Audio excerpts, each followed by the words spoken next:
Hello and welcome to episode 6 of the Perth Blue Baggers pod. My name is Louis, your host. And I'm Marty on special comments. In this episode, we will be doing a season review of the season so far during the round 14 bye. We've got a lot to discuss, so hope you enjoy. Carlton fans can dare to dream. Can they bear to watch? Mackay! He's done it!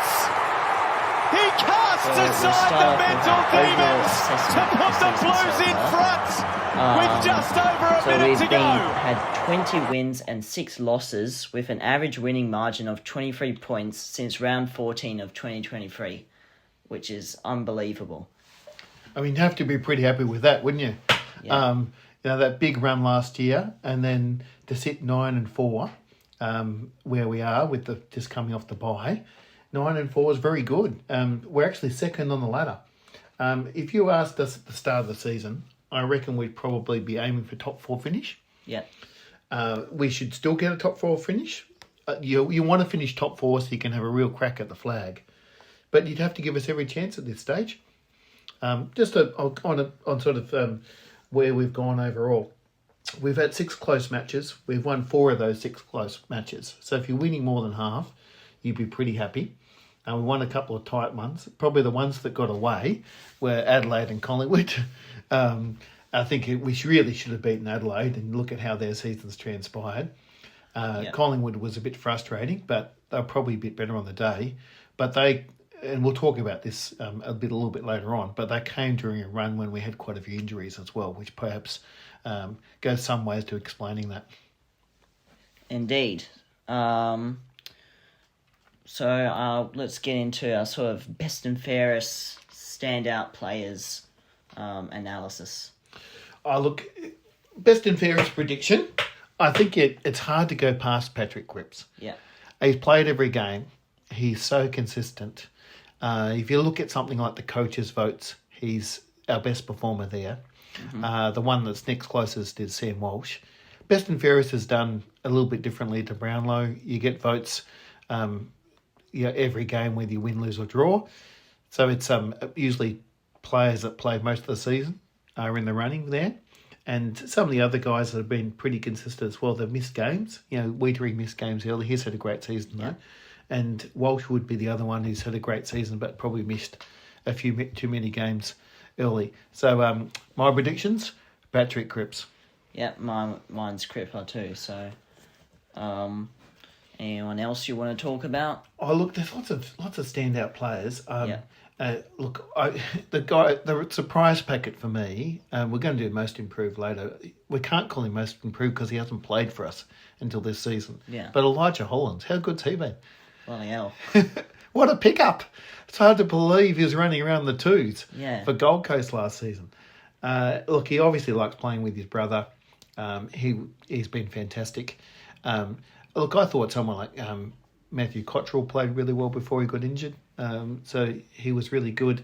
We're going to talk about some of the forwards and backs coming up, but let's not forget, even though he's gone about it quietly, Charlie Curnow is leading the Coleman. Yeah. So he's having a pretty good season, despite people are not talking about him. But he's had a very good season. And Harry Mackay straightened up with his kicking too. So he's had a pretty good season too. So some of our big 5 players have been standing up and playing some great footy. Probably the one guy we haven't got as much out of this time just because of his injuries has been Terra. Let's hope that we get something out of him in the second half of the season. Well, we've been seeing this season that there's been a lot more contribution around from various players, not just the A-graders like years before. So, it's good to see.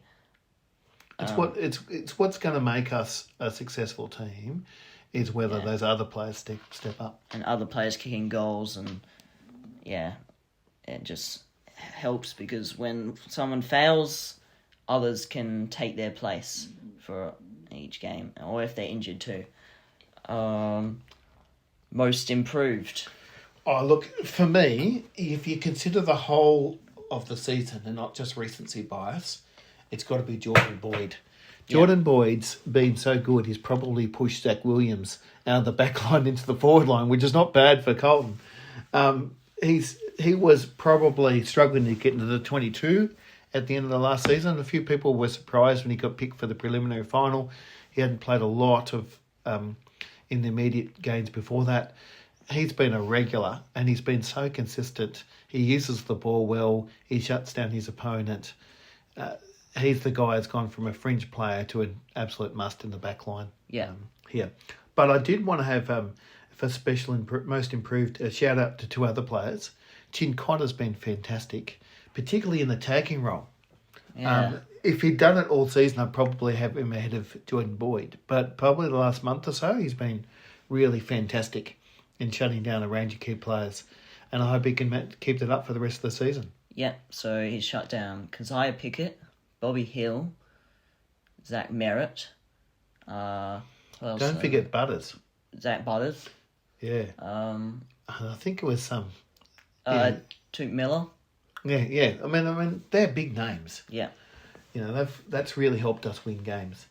Probably the one other guy I'd mention, not quite as impactful as Jordan Boyd, but I think Lockie Cowan's been pretty good since coming into the team. Yeah. So, tip of the hat to him. He's been pretty handy and consolidated his position in the team. Yeah. So I guess let's try and assess the backline, midfield, and forward line. Look, let's start with the back line first. The back line looks so much better with Sard and McGovern back in. Yeah. It's structure. No coincidence that the three of the four games that we lost were in a stretch when they weren't playing. I think Sard went down in the first against Adelaide and McGovern towards the end of that game, from memory. Perfect. And they were away for the other losses as well. They add run, they add poise, they use the ball well, they make a difference. Without those two, Wiedering is trying to do too much and trying to hold back the tide too much. Wiedering's still our star backman. I mean, he should be in All-Australian contention. He's a magnificent player. But with Sard and McGovern back, he's very good. And with those smalls we just mentioned in Jordan Boyd and Lockie Cowan, I think that's putting a fairly good piece together. We probably could do with one more tall, quality tall there. Key defender. Yeah, key defender. I mean, Kent's been okay. Don't think... I reckon Kent's been pretty good. Upgraded. I think we did... Well, we got exposed. It's just against the top teams. The two bigger losses we had this year. Geelong exposed us badly. That was when Sard and McGovern were out. But Sydney also picked us apart comfortably too, and I think they've both got us in the back line. So pretty good for me, but that's just we probably need to step it up a little bit further if we want to win the premiership. I think the only question I would have is, can Caleb Marchbank get back into the team? Yeah. He's again had his fair share of injuries. That's probably the only one you just wonder. Lewis Young probably out of contention now. I don't think so. He's had his chances. Look, speaking of the midfield next, the midfield's been pretty solid. I tell you what, it's made a big difference having Sam Walsh back after he missed a few games early. A lot of that early pressure was on Cripps, but Walsh, then you've got the 1-2 punch. We're missing Chera. That's hurt us at times. It'd be good to get him back. But we've had a plethora of other players running through that area. I mean, Hewitt and Kennedy are always pretty solid. They probably lack the pace of someone like Walsh, but Chera. Chera, but they're pretty solid players. Sometimes have an attacking role, depending on who we're playing. And there's a range of other players that get rotated through there, like Elijah Hollands has gone, and Chin Cotter gone through the midfield. But it's a case where we know we've got some class, but we just need to keep developing depth in the midfield. Yeah, and then you got Ollie Hollands and Blake Acres on the wing. That's right. Well, they've really nailed down, I think, the wing positions with Cottrell out injured lately. They both run a lot, and that's what you expect. That two-way running. They're two people you expect to get back and make numbers. So. Generally pretty happy with them, and the forward line. I think the forward line I was a little bit worried earlier in the season. It was probably around the time that we were losing a couple. We were a bit too reliant on Curnow and Mackay. But again, with Zach Williams and Elijah Hollands coming in and kicking goals, I mean, how good have they been? Yeah. That's transformed that forward line. Probably the one small forward from last year that's been consistent is Owies. Yeah. So Owies has been pretty consistent, and then you add the other two in and the two talls. I mean, you're starting to get a pretty good nucleus there, aren't you? Yep, and then once Motlop gets into form... He's the one other missing piece, isn't he? Although Martin's interesting if Martin comes back in or not. Martin's, he might have a slightly similar position to Zach Williams.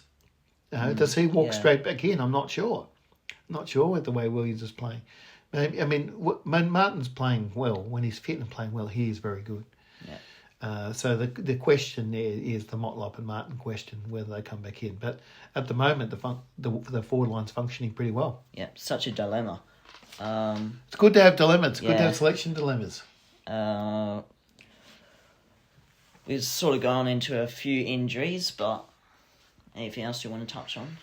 Oh, with the injuries, like I said at the top, we were really lucky to do so well given those injuries. With 9 and 4 with some of those earlier injuries.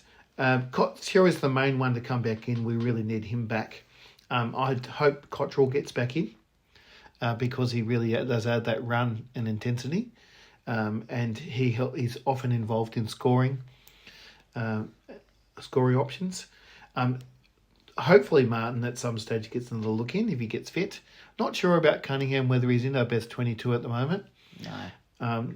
But he might be helpful as a depth player. But mostly you just don't want more injuries at this stage. We'd rather just have an injury-free one and be getting players back. The other one that's missed a little bit is Pitnet, but I don't know if Pitnet comes back in. Yeah. Because TDK is playing so well without him. He just seems to play better when he's rucking the whole game, TDK. So I'm not sure if Pitnet comes in, but we're in a much better position than we were about 4 to 6 weeks ago. Yeah, and at the time of recording, it's the day before we get news on injury news. So we don't know the answer just yet, do we? No. Because some of them could still be, to hopefully maximum of couple of weeks away. Well, before the bye, they said 1 to 2 weeks, didn't they? Yeah. So I mean, that gives you some confidence. I think Vossi was suggesting that Chera was definitely a chance to play just before the bye. But anyway, we'll see what happens. Yeah. Tomorrow is D-Day there. Yeah.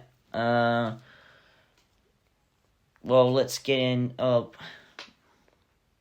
do you think we'll finish? Yeah, good question. I think we'll definitely finish top 4. Yeah. We should, with the run home that we've got. We've got a couple of tough matches. It's such an even competition that there isn't too many easy matches. Mm-hmm. So a match like the one we've got coming up with Geelong, they're a good team.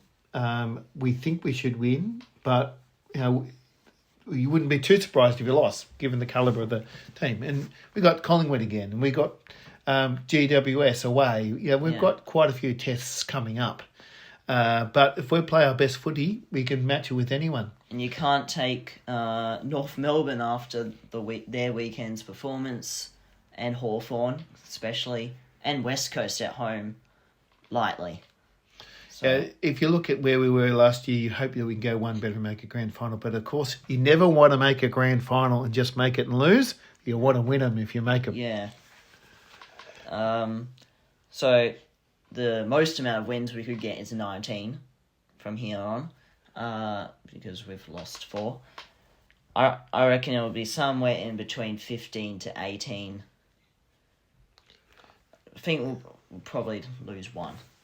Yeah, it'd be a miracle if you get through without losing 1 to 2 more matches. Yeah. But I think we could probably lose 1 to 2 more matches and still finish top 4. Yeah. Of course, if you finish top 2, you're guaranteed a Melbourne final in week 1. Yeah. Which is probably handy.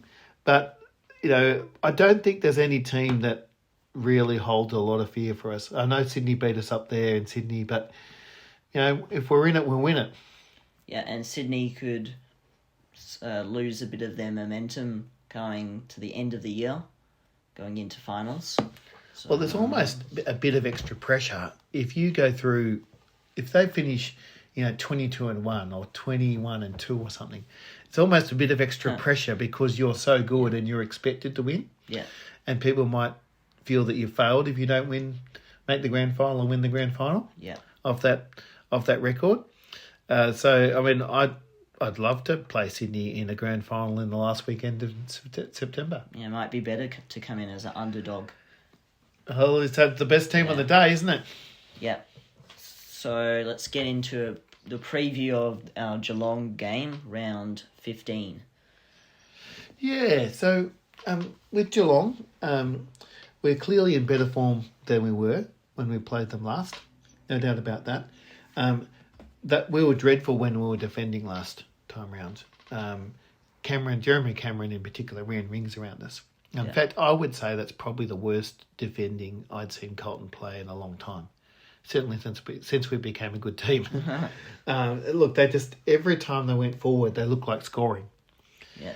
I think we'll be better this time. We've got a few of our defenders back. I think we've learned a few lessons last time. We won't give them as much space. Probably McGovern will be on Cameron. I'd expect, though, that they'll have more people running into the space to stop his running lines. So it'll be a bit harder for him. But if we don't do running when we don't have the ball, I think we'll get smashed. But I think we will. And I think if it's just player for player against Geelong, I think we've got the better team. We just got to put it on the scoreboard. Yep. First time since 2001 we've gone in as favourites against Geelong. Well, they've been a very good team since 2001, yeah. And we haven't been a great team since 2001. I think that's probably right. I think we should go in there as favourites. But it's not that long since we played them and lost. So we've got to be at our best to beat Geelong. They're in the top 8. They're probably a top 8 team. Yep, time for some redemption. So thank you for watching episode 6 of the Perth Blue Baggers pod. If you have any thoughts, please comment below. If you haven't already, please subscribe on our YouTube channel and follow us on Instagram. Thank you. Up the Baggers. Calm the Blues.